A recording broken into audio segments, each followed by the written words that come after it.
Hey guys, tonight we're stepping into something darker than usual. Forget the jump scares. This is about the creeping dread that settles deep in your chest. The kind that makes you pull the blanket higher, even when you know you're safe.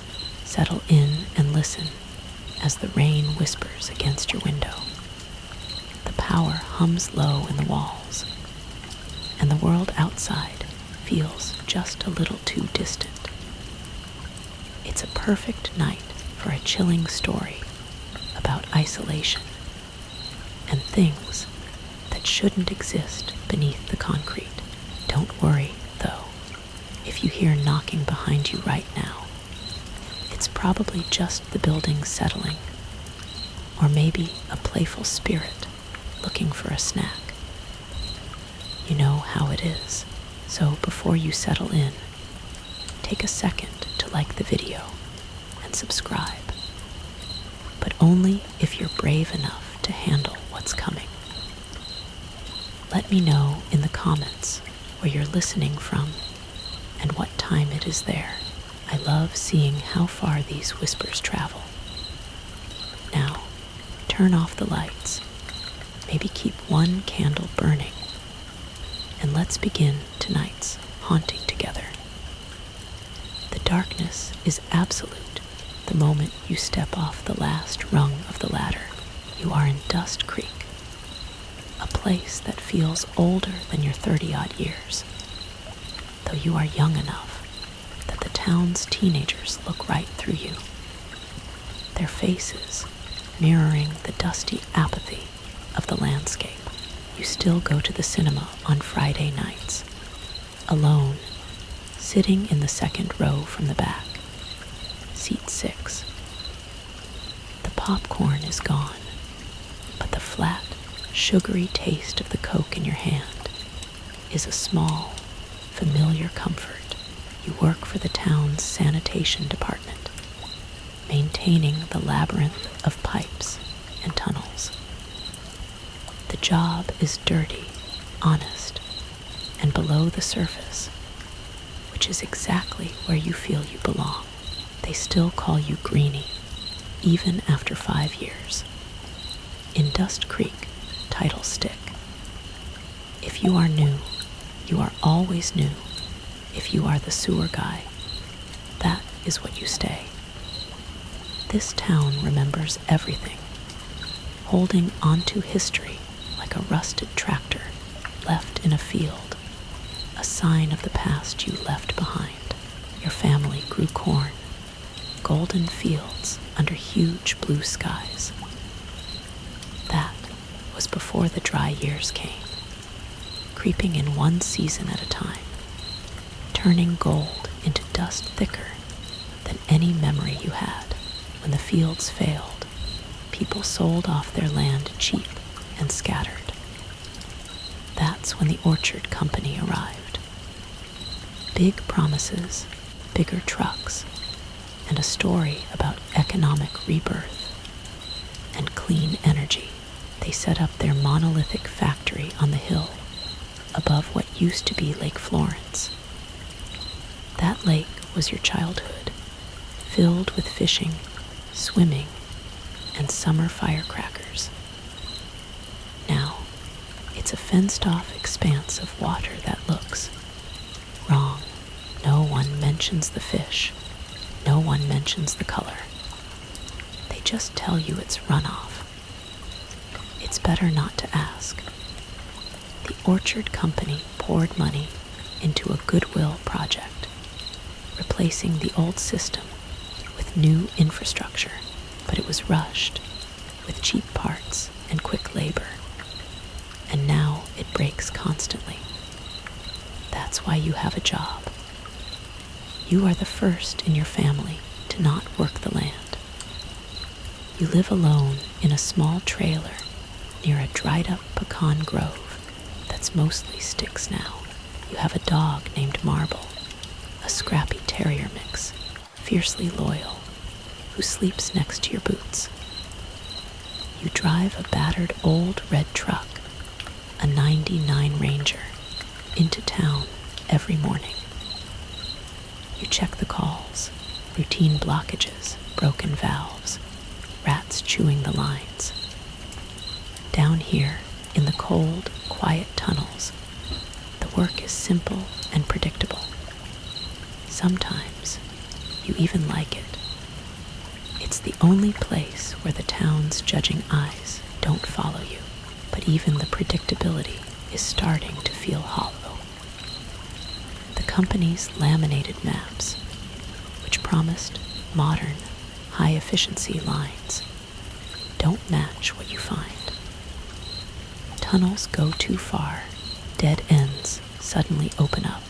You once found a perfectly squared concrete room, too deep for pipes, with no doors, just a silent, impossible cavity. Up on the hill, the orchard factory is a giant, windowless block, always humming, always lit with bright white, almost sterile light. You work the main lines directly beneath it, and the scent down there changes, turning metallic and strange. You hear the other guys whispering about what happens above, lights failing, machines stalling. One claimed to hear voices, but you dismiss it as the loneliness playing tricks. You wonder if the town changed after the rain stopped, or if the change was always there, just waiting for the desperation to set in. It was here, in the quiet, damp solitude of the tunnels, that you met Cashin. They called him your mentor, but he was more like a cranky, leather-faced uncle who smelled perpetually of cigarettes and old motor oil. He had eyes that seemed to have seen things he was still processing. He knew the system better than the engineers who designed it. He hated the city men from the orchard, saying they smiled too wide and talked too fast. You remember his wild theories. Raccoons were government spies, and pigeons were drones. But amidst the nonsense was sharp, practical advice. He warned you about the unstable soft spots near the eastern edge, and insisted you always carry a honey bun for long, deep shifts. Eat sugar when you're deep in. Your brain'll thank you. Sewers drain more than water, he'd grumble. He taught you to listen for the specific strain in a pipe before it burst, and how to measure the heat in a wall to find a leak behind it.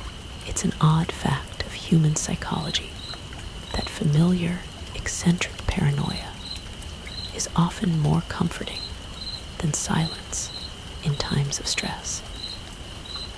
You packed a honey bun after his warning, not entirely understanding why he said the sewer drained more than water, but respecting the ritual, Cashin's rhythm, that swing between hard truth and pure madness, held a strange kind of wisdom. You could spend hours in the dark, silent tunnels with him, barely speaking, until he'd suddenly break the silence with a jarring thought, like asking if you ever noticed how the rats act like they own the damn place. That's how small towns work, you realize. You build relationships in the space between the quiet and the work. He was family, the kind you find in the dirt, the kind who won't let you fall, but won't coddle you either. You find yourself comparing him to your father, the same quiet weight, the same refusal to be coddled. Every Thursday became your ritual, sitting on old buckets behind the shed, drinking cheap beer, playing rummy. He always cheated, but you never minded. He always wore a specific watch, a beat-up, scratched up G-Shock, a gift from his son who lived in the city.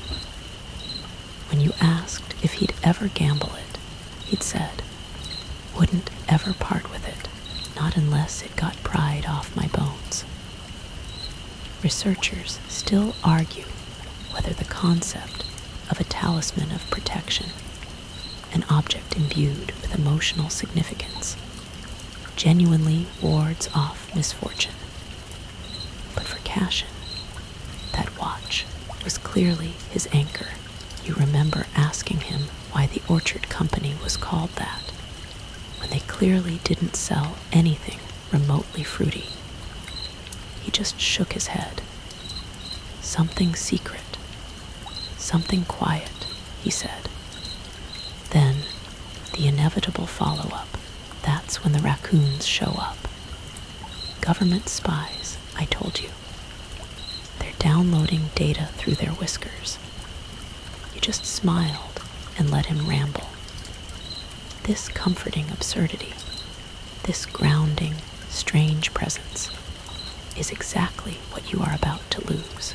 The call came in the morning meeting. A collapse in an old, sealed tunnel had opened up something new below, a chamber or corridor. The company wanted it scouted, maybe for storage, maybe for the gold they still whispered about from the 1800s. You and Cashin were chosen for the recon. Everything about that day felt wrong, like the universe holding its breath, waiting for you to make a choice. That morning, the world didn't feel like it was holding its breath. It felt like it was already exhaling the final sigh of summer. You woke up with a crushing, blinding migraine, the kind that turns your vision into fragmented glass. Marble, your small, scrappy dog, whined nervously at your feet, and the thought of descending into the cold, gas-heavy tunnels felt like a death sentence. You called it in. You told them you couldn't make the recon job. When you spoke to Cashin, his grunt over the phone was the only acknowledgement. "Guess I'll do it solo then," he'd said.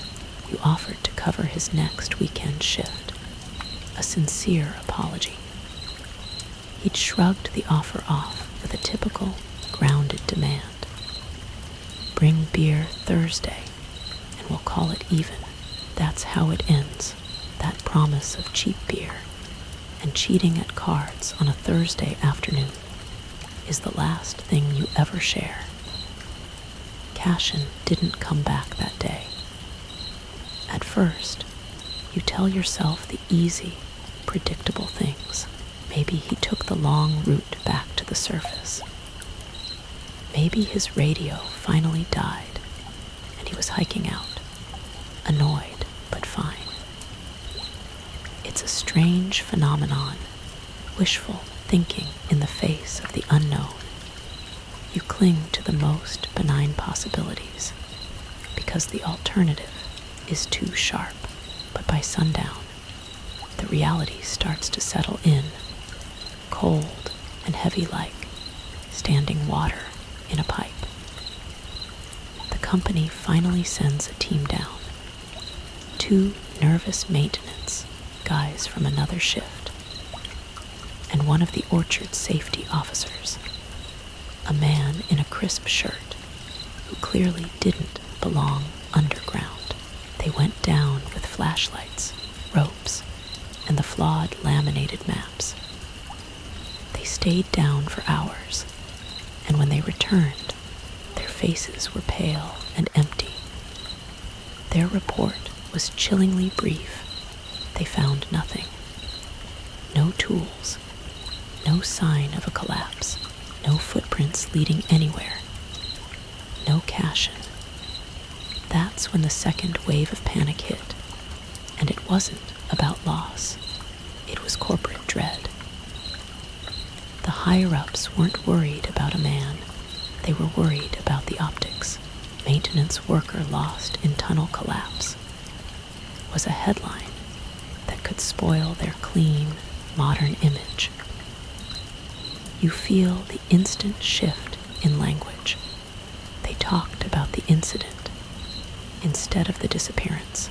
They were already trying to write the script, to control the narrative. This is the town's curse, you realize. You like your problems local, quiet, and simple. But the orchard's problems are always loud and corporate, despite the company's immediate efforts to suppress it.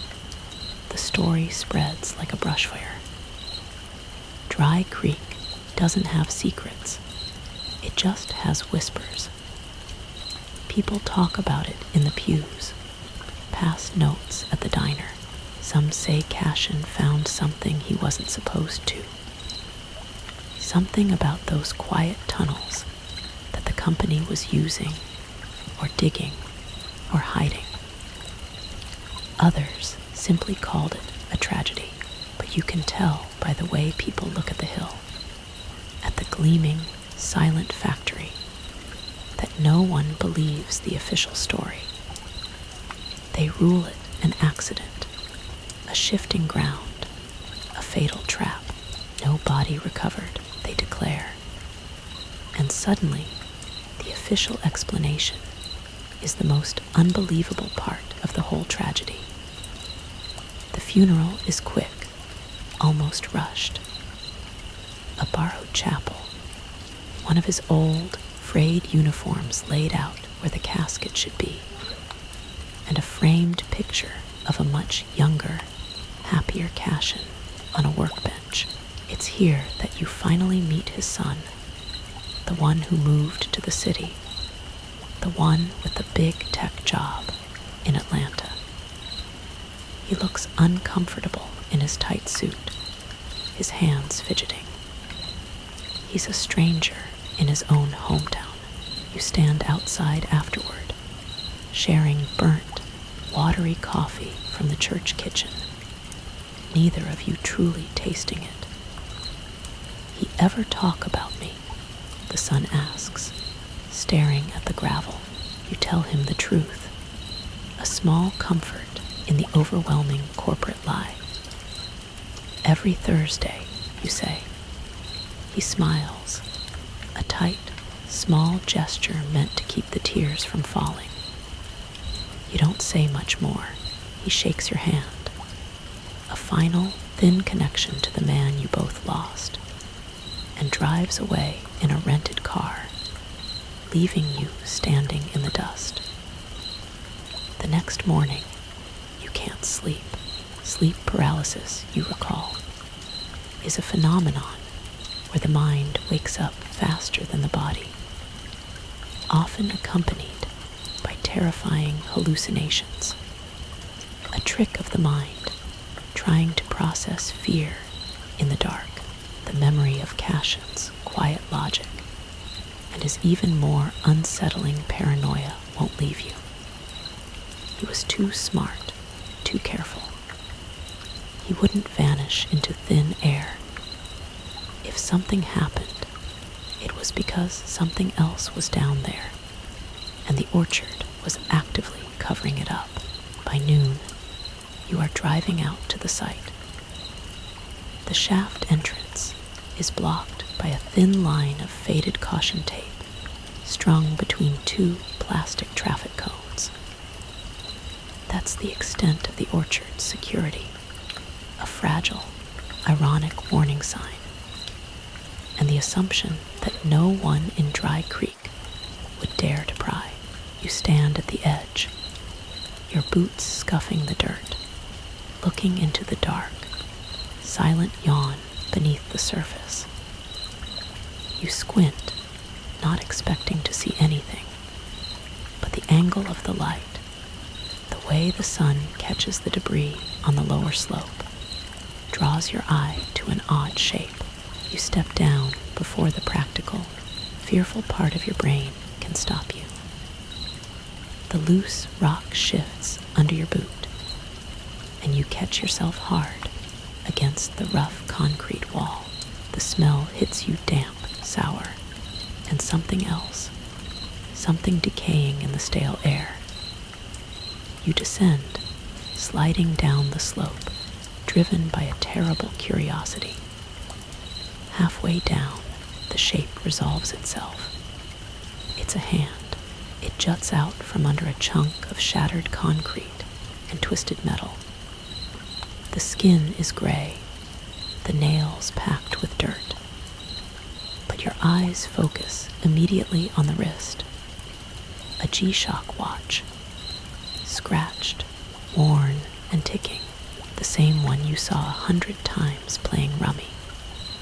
The gift from his boy. It's real.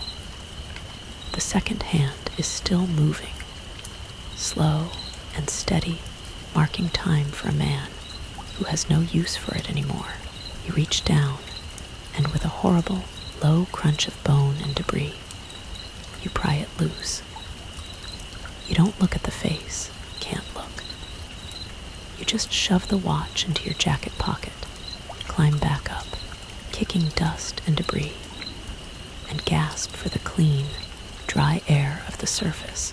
You sit in the idling truck, staring at the dust motes dancing in the meager sunlight, filtering through the grimy windshield. The air conditioning is useless, just circulating the stale, metallic scent that seems to cling to your clothes now. Back at your trailer, you lay the G-Shock on the chipped formica of the kitchen table. The digital numbers glow faintly in the shadows, a stubbornly reliable machine. It still works perfectly, a silent testament to the man who swore he'd never part with it unless it was pried off his bones. You do the only thing you know how to do. You report it. You send an email to the site supervisor. You call the main office. You leave voicemails, and you give precise coordinates of the hand, the concrete, and the watch. You wait 2 days. Not a single word comes back. The phone doesn't ring. The email remains unanswered. The lack of response is the final, chilling confirmation you needed. The official story is a deliberate lie, and the corporate higher-ups already know what you found. If you want answers, you won't get them from a corporate representative in a suit. You realize that your mission has shifted. It's no longer about a paycheck. It's about a man who taught you how to survive down there. You pack your gear, flashlight, backup batteries, tools. You lace up a pair of boots Cashin gave you, the heavy, dark ones that he swore didn't soak through after 5 hours in standing water. You tuck the ticking G-Shock into your shirt pocket. Its faint vibration, a connection to the man who should be doing this job. You go down the next morning, well before dawn. The air is cold and the light is thin. You gear up for a recon, but the weight of your tool belt feels different, less routine. You slide a honey bun into your jacket pocket, Cashin's strange rule, a necessary superstition. You clip the flashlight to your belt, letting the beam cut a cone of uneasy clarity into the shaft. The old tunnels are damp, smelling of ancient concrete and mineral runoff. But there is a wrongness to the air, an absence that is immediately unsettling. There are no rats. You stop. You take a full, slow breath, checking the ground, the walls, and the pipes. You know, with the certainty of years spent in the dark, that rats and sewers are inseparable. They are a constant, a baseline fact of the subterranean world, like how gravity pulls or how every Christmas has that one awful, inedible fruitcake. You see them, you hear them. You smell their nervous, musky presence. They scratch, they squeak, they scamper.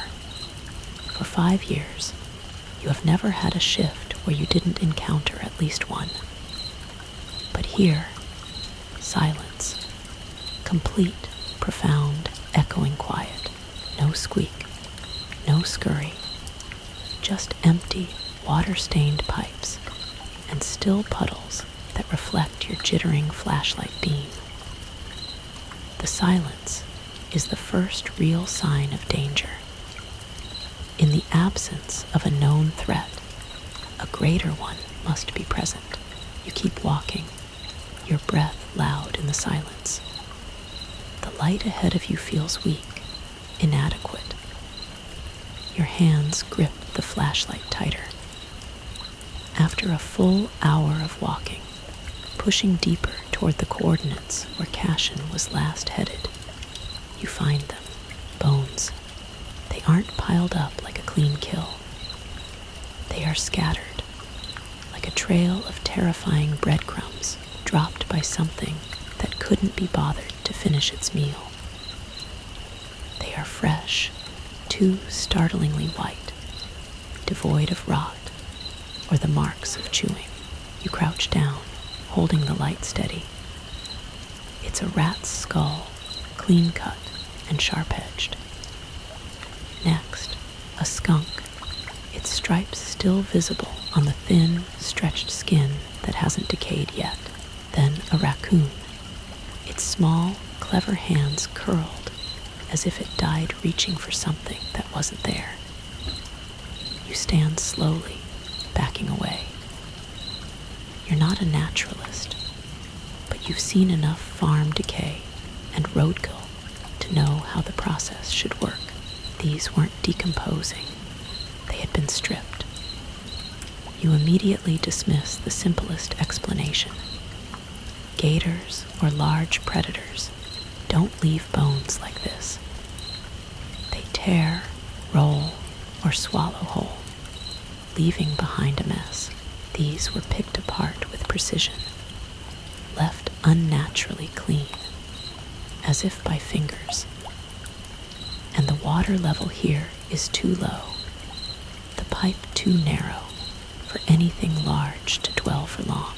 This type of meticulous consumption reminds you of the old folklore surrounding the W** indigo, a creature of the frozen north, said to be a person turned cannibal, known for its insatiable hunger and its uncanny ability to strip flesh from bone, leaving only the clean, terrifying skeleton behind. This isn't a forest, but the principle of unnatural, consuming hunger feels the same. The ground here is smooth, almost polished. You press on, following the slight downward slope of the tunnel. Researchers still argue whether the extreme starvation experienced by early pioneers led to psychological delusion or genuine monstrous transformation. But standing here, surrounded by clean bones, you feel the terror of a raw, desperate appetite. The old brick and metal finally end, swallowed by a gap in the wall. You crouch down and step through, your boots meeting a new surface. It's not concrete anymore. It's stone, carved, smooth, polished stone. The tunnel curves and coils like a natural cave system, but it feels wrong, too deliberate. The walls are perfect, as if dug out by enormous, patient claws, or by heavy boring machines built for deep excavation. Every inch is polished. There are no jagged edges, no broken rock. Just long, sweeping tunnels stretching into a perpetual, inky darkness. You think of badger moles, creatures that tunnel and hide, built for a life completely separated from the surface world. Something here has been digging, boring, and hiding for a very long time. You move forward, the polished stone feeling cold and slick under your boots. The flashlight beam catches strange grooves in the walls, lines that look like petrified veins, or like something massive has slid across the rock face thousands of times, wearing the stone down until it gleams. This place is not natural, and it is certainly not part of the high-efficiency sewer system the Orchard Company promised. It feels older than Dry Creek itself, a terrifying subterranean basement to the world you thought you knew. The smell changes again. The metallic tang you noticed beneath the factory is stronger now, mixing with something acrid and strange, not sewage, but something burnt, like hot iron or ozone. It is a chemical smell, a sign of industry, but not the clean, modern industry promised on the flyers. It smells like a boiler room the size of a mountain. Then you hear it, a sound that stops your heart and clamps your hands around the flashlight until your knuckles ache. A dragging sound, a slow, wet pull against the polished stone, just beyond the reach of your light. It's a rhythmic noise, heavy and deliberate, like something large is propelling itself forward without the benefit of proper legs. You drop behind a large rock that juts out from the wall, a slab of ancient, dusty marble that provides instant, cold cover. You cut the flashlight immediately, plunging yourself into absolute, blinding darkness. Your breath hitches, and you force yourself to take shallow, quiet gulps of the metallic air. Your eyes strain, desperately trying to pull some light from the complete void. Then you see it. It slithers into view from the far end of the curving tunnel. It pulls itself forward slowly, using two long, thick, pale arms. You think of a human fetus, but monstrously, sickeningly enlarged, stretched to the size of a small car. The head is huge and smooth, a pale dome of stretched, vein-laced skin, like a balloon inflated beyond its tolerance. But it has a face, eyes huge and black that don't seem to blink, fixed in an unnerving blank stare, a nose that doesn't twitch or flare, and a mouth that begins to move. The mouth stretches open, impossibly wide. The jaw unhinges like rubber, pulling the skin back to reveal a dark, endless, vertical maw. It doesn't have teeth. It is simply a void. As it moves, a low, wet mumble escapes the abyss. The words are barely audible, a deep, slurring sound that travels through the stone. But one word cuts through the low frequency, repeated over and over with the desperate cadence of a child's plea. Hungry. You are 10 feet away, maybe less.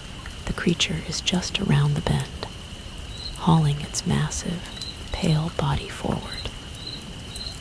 You can hear the wet, scraping sound of its skin against the polished rock. Every few seconds, it stops. That cavernous mouth opens, and the word emerges. Hungry. You press your knees into the cold stone, sweating through your work shirt.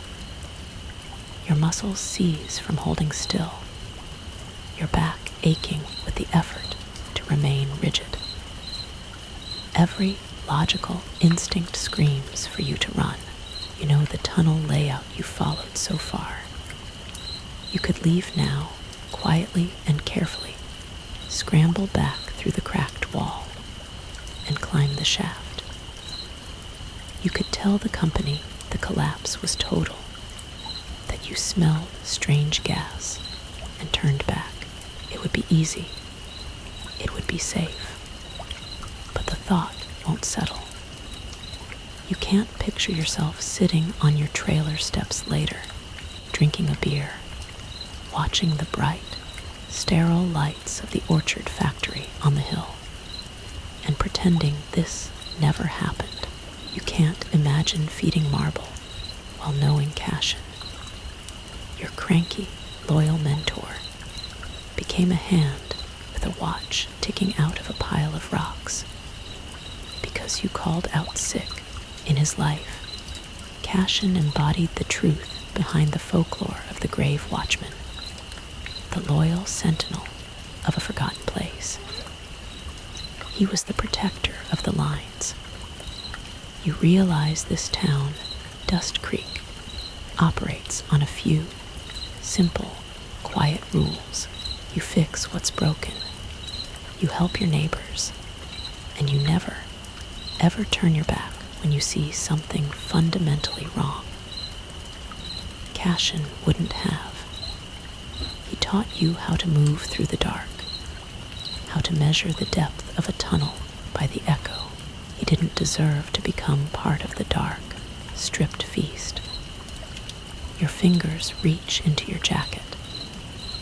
They touch the cold, hard metal of the emergency flare, still sealed in its plastic.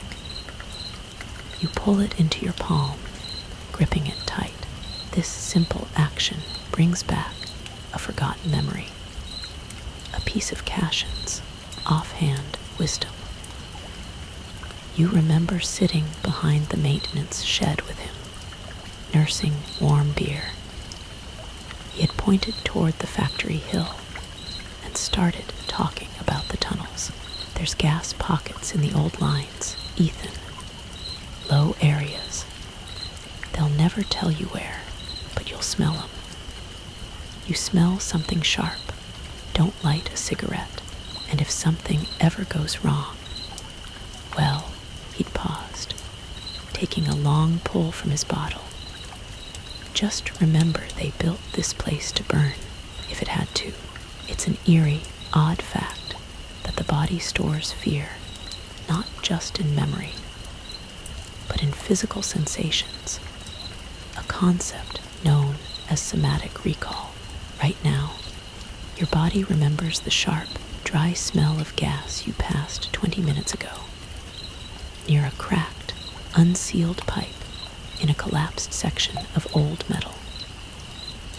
It was a low area with poor airflow, a perfect trap.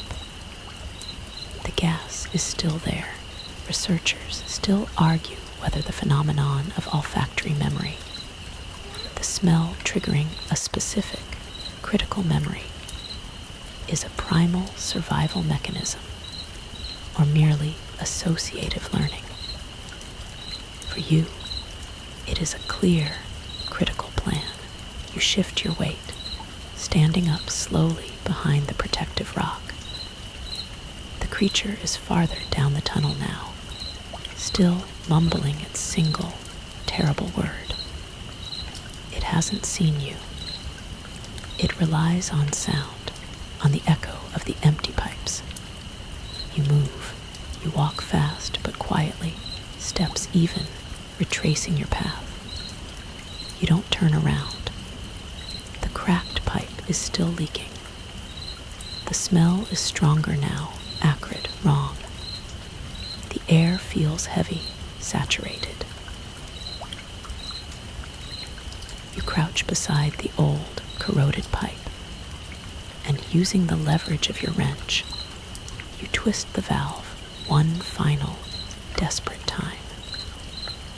A loud, piercing hiss fills the ancient tunnel. The air is instantly thick with volatile gas. You step back, pulling the cap off the emergency flare in your hand. The creature shuffles, its quiet, hungry murmur replaced by a sudden, frustrated shriek that cuts through the hiss. You see its massive, smooth head turn toward the sound, toward the light you are about to create.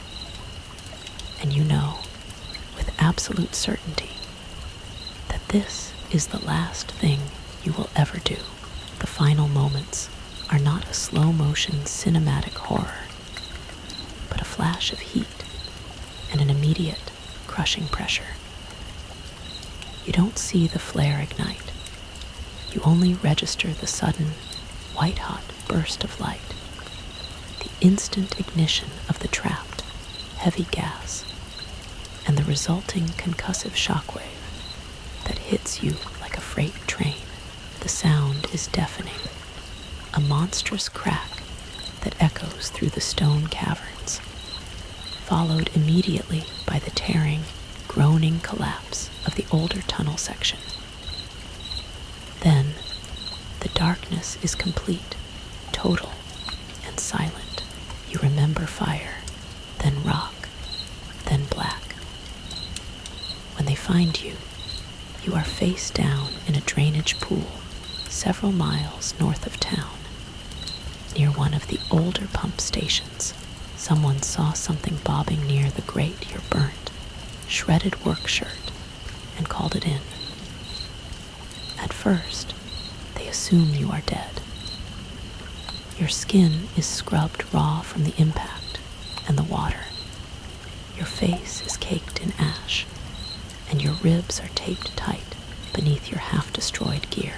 One of the paramedics tells you later that your eyes were open, just staring at the muddy sky.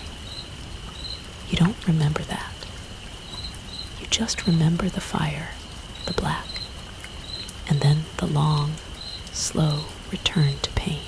You wake up 3 days later in a narrow hospital bed.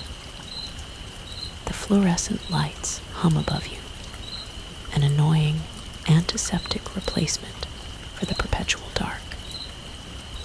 Your ribs feel like fractured glass, and your lungs ache with every breath. But the first thing you see is marble, curled into a tight, loyal ball at the foot of the bed, sleeping next to your discarded boots. For a while, that is the only reality that matters. A week passes, filled with bad hospital coffee and the numbing routine of bandage changes. Then, the orchard company comes knocking. They send 3 of the corporate suits, not the local, sweaty managers, but sharp, clean-cut men from the main office. One holds a clipboard, the other 2 sit silently and watch you, their expressions utterly blank. They ask you questions. What were you doing past the marked zone? Why did you go down there alone? How did the incident, the euphemism for the explosion, start? They are polite, professional, and terrifyingly detached. You listen, sip the terrible coffee, and offer them nothing. You employ a strategy of selective amnesia. You tell them you don't remember. You shrug. When they press you, you stick to the story. You were sick. You felt responsible for cashing. You went down to check the coordinates. You must have slipped, hit your head, and then smelled gas. You suggest, innocently, that there must have been a leak they didn't know about. They don't believe you. You can see it in their tight, controlled jaws and the way they avoid looking at the G-Shock watch, which you are now wearing on your wrist, under the blanket. Then the offers start. First, hazard pay, then bonus pay, then the ultimate corporate carrot, legal immunity if you will just walk them through your shift that day. Just tell them what you really saw. You remain steadfast. I don't remember. I smelled gas. And then everything was black. It's an odd, unnerving fact that gaps in memory can be a powerful psychological defense mechanism, an immediate, internal firewall against trauma. Researchers still argue whether trauma-induced amnesia is a deliberate suppression or a chemical inability to record the event. But you know your lie is the only thing keeping you alive and out of a padded room. They don't fire you. They realize they can't prove anything, and they can't afford another headline. Maybe they think you're a hero for attempting to search for Cashin. Or maybe they realize the danger of making you an enemy. Or most chillingly, maybe they already knew what was down there, and they recognize you as a survivor of their terrible secret. You remember Cashin's final, cynical humor. They've got secrets in those tunnels. Some things are buried for a reason. Now you believe him. The Orchard Company seals off the collapsed section. It's an internal memo only. The town hears nothing about the explosion.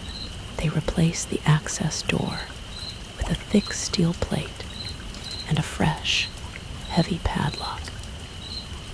But you know that the steel and the lock aren't meant to keep workers out. They are meant to keep something in. They wire you a hazard bonus 3 times your annual salary. An enormous, silent payment. You spend exactly $32 of it, enough to buy marble, the ridiculous, overpriced kibble that comes in shiny bags with names that sound like perfumes. She licks the bowl clean and wags her tail so hard she knocks the bowl over. The rest of the money sits in the bank, untouched, a cold, silent bribe. The whispers in Dry Creek begin again. People say you saw something down there, that you came back different. At the diner, someone asks if you found the gold the town used to whisper about. You tell them the truth, the only truth you will ever share with them. Nope, nothing worth finding, but you still have Cashin's watch. You wear it on your off days, when you walk marble through the pecan grove. You check the time even when you don't need to, just to hear the steady, reliable tick. You still work the sewers. They offered you a desk job upstate, a clean escape. You refused. You told them you like it down here. And that part is true. The tunnels are quiet now. Familiar. You know them better than you know most people. They don't lie. If a pipe bursts, it bursts. If something is leaking, you hear it. But you follow new rules now. You never go deeper than you have to. You always carry a second flare, just in case. And you always listen for the rats, because if the tunnels are silent, if the scavengers are gone, you know you are not alone. You know you are being watched by something hungry, something that should have stayed buried. This is the first time you've told this story, if you've made it this far, and you're one of those people who is always curious, always looking down a manhole cover and wondering. Then maybe this story is for you. Maybe you are the kind of person who sees a locked door and wonders what is behind it. Don't go in. But if you ever do, if something drags you into a place that is older than maps and stranger than dirt, bring a lighter and a honey bun You're gonna need 'em. I hope this story didn't keep you awake. If you feel that familiar, quiet chill in your room right now, remember it's just the old house settling, just the wind outside. Go on, take a deep breath. Settle in. The darkness is only darkness after all. Thank you for listening tonight, for letting me share this whispered memory with you. Remember to take care of yourself. Find that small comfort, that reliable sound, and hold onto it tight. The world above is where you belong. Sleep peacefully.